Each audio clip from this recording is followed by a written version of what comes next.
ममता बहुत ही सीधी और प्यारी लड़की थी, वहीं सुनील एक सरल और आगे बढ़ने की सोच रखने वाला लड़का। सुनील, बेटा सुनील कहाँ है? अरे ज़रा एक गिलास पानी तो दे दो। हाँ माँ, अभी आया। क्या माँ, पानी तेरे सर के पास ही तो रखा है, क्या हो गया है? तबीयत खराब है क्या? अरे नहीं नहीं, वो उठने का मन ही नहीं कर रहा था तो देखा ही नहीं। वैसे क्या कर रहा है? यहाँ बैठ ना मेरे पास। माँ पढ़ रहा था। वो क्या है ना, नौकरी में तो वक्त नहीं मिलता, अब ऑफिस से घर आकर ही तो वक्त मिलता है। अच्छा अच्छा ठीक है, पढ़ ले जा बेटा। सुनील पढ़ लिख कर और आगे बढ़ना चाहता था, लेकिन माँ की तबीयत खराब देखकर सोचता है कि शादी ही कर ले।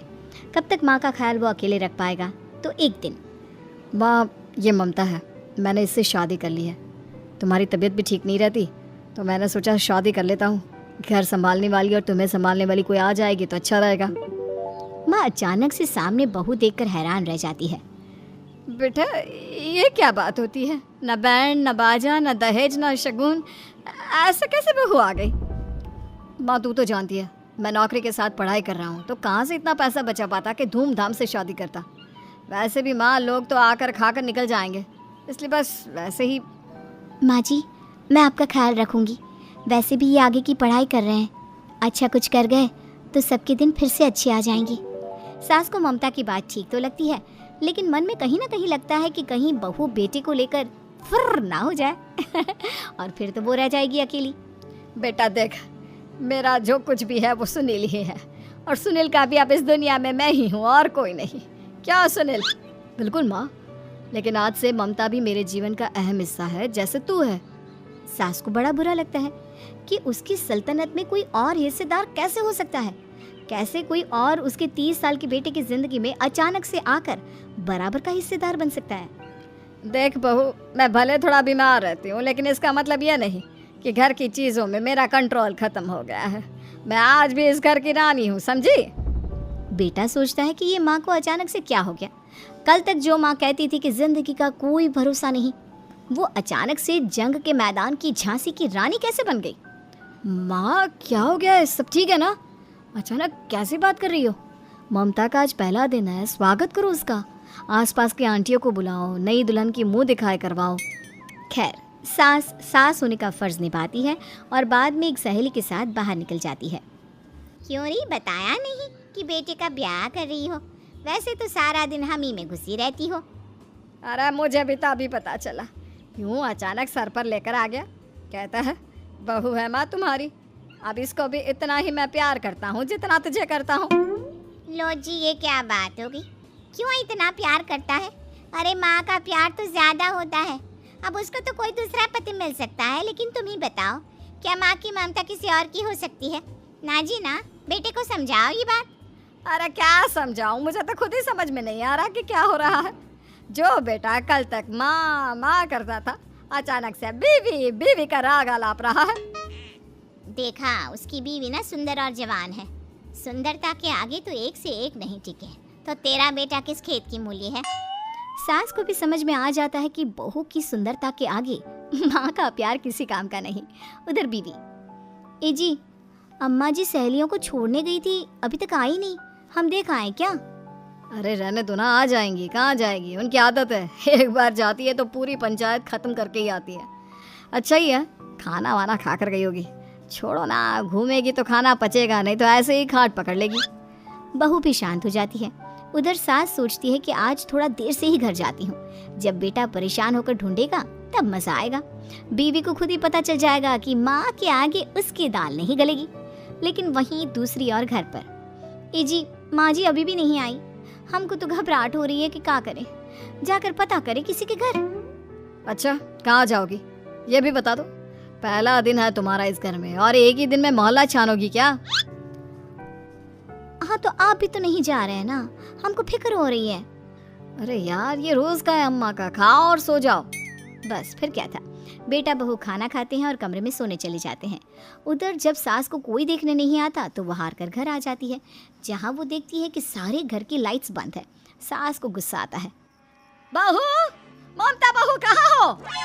लेकिन सारे दिन की थकी बहू को ऐसी नींद आती है जैसे किसी ने भांग की गोली खिला दी हो। वो तो नहीं उठती। उठकर आ जाता है बेटा।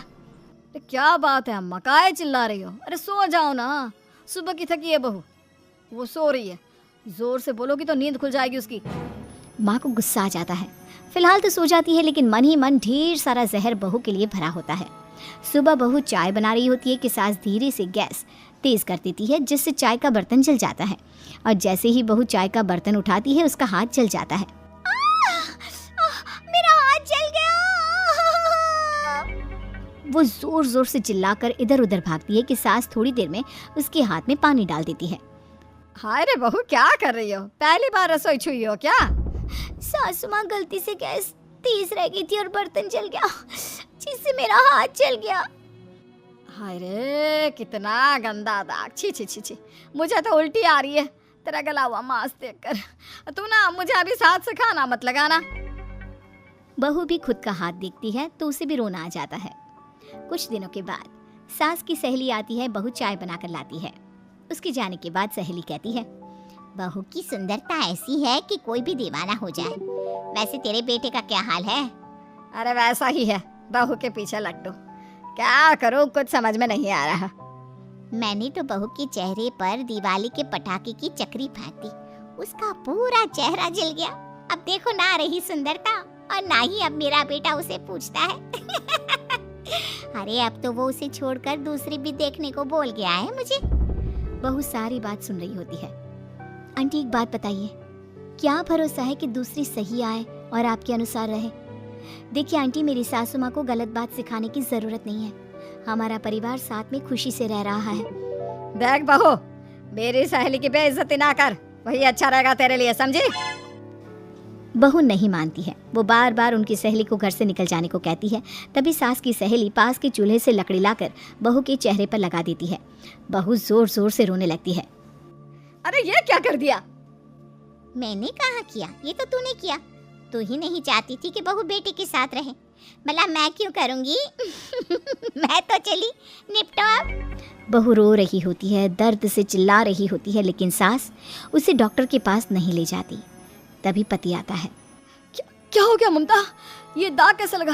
तुम कैसे जली?